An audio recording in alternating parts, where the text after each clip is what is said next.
অনেক দিন পর আবার একটা মিনি ভ্লগ স্টার্ট করলাম। আজকে আমি অনেক দিন পর মায়ের বাড়িতে এসেছি।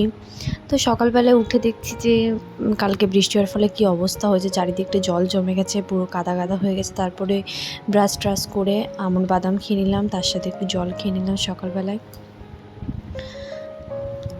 আর আমার তো চা খুব ভালো লাগে বলে চাটাও একটু খেয়ে নিলাম, চা বিস্কুট। তারপরে মুড়ি খাচ্ছিলাম, মুড়ি খাওয়া গেলে টিভি দেখলাম, তারপর ওষুধপাতিগুলো খেলাম। তারপর ডাক্তার দেখানো আজকে ডেট ছিল, তাই ডাক্তার দেখে চলে এলাম।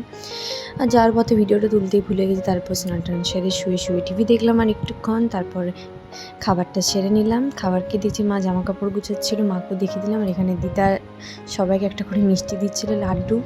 আর এদিকে ছোটো মাসির মেয়ে, তারপর সব বুনুগুলো এসেছিলো। আর সোনাই তো এখন আমাদের বাড়িতে আছে, বড়ো মাসির মেয়েটা। আর দেখো এখানে পাউডার নিয়ে কি করছে। তারপরে সন্ধ্যেবেলায় খেয়ে নিয়েছিলাম দুধ আর পাউরুটি। তারপরে রাত্রেবেলায় মা ডিম ভাজা রুটি খাই দিচ্ছিলো আমাকে। তো চলো টাটা, এইটুকুই ছিল আমার মিনি ব্লগটা।